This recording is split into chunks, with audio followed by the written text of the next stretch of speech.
Hi friends, மாயா சீனு சீரியல்லேருந்து சூப்பரான ஒரு promo வந்திருக்கு. நம்ம அதை பற்றி தான் இந்த வீடியோக்குள்ளே பார்க்க போகிறோம். வாங்க நம்ம வீடியோக்குள்ளே போகலாம். தனத்துக்கு ஒரு பார்சல் வருது. அப்போ ஒருத்தர் கொண்டு கொடுக்கவும், யாருங்க கொடுக்குறாங்க இந்த பார்சல் அப்படின்னு சொல்லி தனம் கேட்கும்போது, மாயான்னு ஒருத்தங்க தான் அனுப்பியிருக்காங்க அப்படிங்கிறாங்க. என்னது, மாயா நம்மளுக்கு எதுக்காக அந்த பார்சலை அனுப்பியிருக்கா அப்படின்னு சொல்லிட்டு தனம் ரொம்பவே குழப்பத்தோடு அந்த பார்சலையும் வாங்குறாங்க. அப்போ பத்மாவும் பார்வதி இது ஒளிஞ்சு நின்று பார்த்துட்ருக்குறாங்க. ஏன்னா பத்மாவும் பார்வதியோட செய்த வேலையாக தான் இருக்கும். மாயாவுக்கும் தனத்துக்கும் எப்படியாவது பிரச்சனை ஏற்படுத்தணும், இந்த மாயாவை வீட்டை விட்டு அனுப்பிவிடணும், அப்படி தான் நம்ம நினச்சது எல்லாமே நடக்கும். சீக்கிரமாக சீனுவுக்கு சாருவோட கல்யாணம் பண்ணி வைக்கணும் அப்படின்னு சொல்லிக்கிட்டு பார்வதி பத்மா சேர்ந்து போட்ட திட்டம் தான் இது. அதுக்காக தான் இந்த பார்சலை மாயா கொடுத்தாங்கன்னு சொல்லிட்டு தனத்துக்கு இந்த பார்சலை அனுப்பிவிட்டுருக்குறாங்க. அப்போ தனமும் அந்த பார்சலை குழப்பத்தோடு அவங்க எடுத்துகிட்டு வராங்க. எடுத்துகிட்டு வரும்போது ரகுராமோட அம்மா கேட்குறாங்க, இது என்னதுமா அப்படின்னு சொல்லி கேட்கும்போது, தெரியல பாட்டி, மாயா இந்த பார்சலை எனக்கு அனுப்பியிருக்கிறா, என்னன்னு தெரியல அப்படிங்கும்போது, மாயா வீட்டில் தானே இருக்கிறா, அவள் எதுக்காக அந்த பார்சலை உனக்கு அனுப்பியிருக்கிறா, சரி என்னன்னு சொல்லி பிரித்து பாரு அப்படிங்கவும், அப்போ பத்மாவும் பார்வதி அவங்களும் வந்துருந்தாங்க. அவங்களும் ஒன்றுமே தெரியாத மாதிரி கேட்டுட்டு இருக்கிறாங்க. எனக்கு தெரியல, இப்போ தான் பிரித்து பார்க்க போகிறேன்னு சொல்லிட்டு தானே அந்த பார்சலை பிரிக்கிறாங்க. பிரித்து பார்த்தோம்னா அவங்களுடைய கல்யாண ஃபோட்டோ தான் இருக்குது. கல்யாண ஃபோட்டோவை பெருசாக்கி அவங்க பார்சலை அனுப்பியிருக்கிறாங்க. இதை பார்த்ததுமே தனாவுக்கு வந்ததே கோபம். உடனே மாயான்னு சொல்லி அவங்க கத்த ஆரம்பிக்கிறாங்க. அப்போ மாயா அங்கேருந்து வராங்க. என்ன தனா என்னாச்சு அப்படின்னு சொல்லி கேட்கும்போது, இது உன்னுடைய வேலை தானா அப்படின்னு சொல்லிட்டு அந்த ஃபோட்டோவை காட்டுறாங்க. கதிரும் தனமும் சேர்ந்துருந்து அந்த ஃபோட்டோவை காட்டுறாங்க. அதை பார்த்ததுமே மாயாவுக்கு ஒன்றும் புரியாமல் அவங்க குழப்பத்தோடு இருக்கிறாங்க. என்னது, இந்த ஃபோட்டோவை நான் ஒன்று உனக்கு அனுப்பலையே அப்படிங்கிறாங்க. நீ ஒன்றும் போய் சொல்லிட்டு இருக்காதுன்னு, என்னை வெறுப்பெத்தணும்னு சொல்லி தானே இந்த ஃபோட்டோவை எனக்கு நீ அனுப்பி வச்சிருக்கிற அப்படின்னு சொல்லிட்டு தானா கண்ணா பின்னான்னு அவங்க கத்த ஆரம்பிச்சிருந்தாங்க. அப்போ மாயா சொல்கிறாங்க, நான் சொல்கிறத கேளு தானோ, நான் அந்த ஃபோட்டோவை அனுப்பவே இல்லை.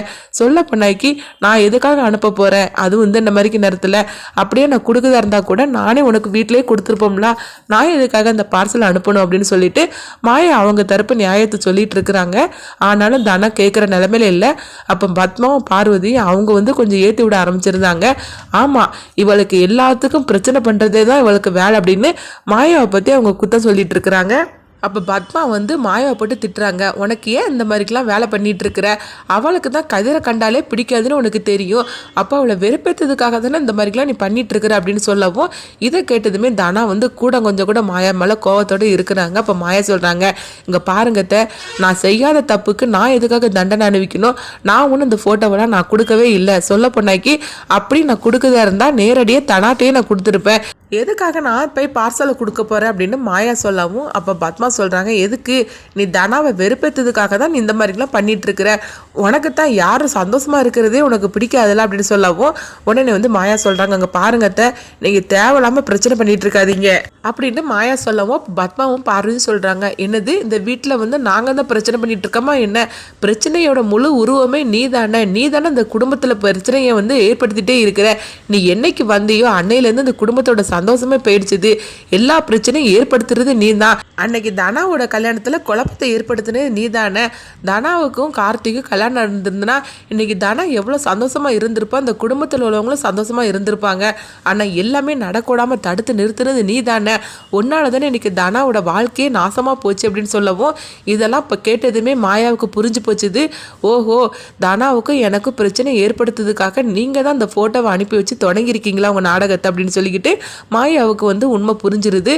அப்போ மாயா சொல்கிறாங்க, அங்கே பாருங்க பார்த்த, தேவையில்லாமல் நீங்கள் இந்த மாதிரிலாம் சொல்லிட்டு இருக்காதீங்க, நீங்கள் என்ன சொன்னாலும் சரி தான், அந்த ஃபோட்டோவை நான் அனுப்பலை, நீங்கள் தானே அனுப்பியிருக்கணும் அப்படிங்கும்போது, என்னண்டி அங்கே சுற்றி இங்கே சுற்றி கடைசியில் ஏன் தலைமையிலேயே நீ பழைய சமத்துட்டு இருக்கிறியா என்ன, இங்கே பாரு தானா இவன் சொல்கிறதெல்லாம் நம்பிட்டு இருக்காது அப்படிங்கும்போது, அப்போ தானா இன்னும் எரிச்சல் அடைய ஆரம்பிச்சிருந்தாங்க.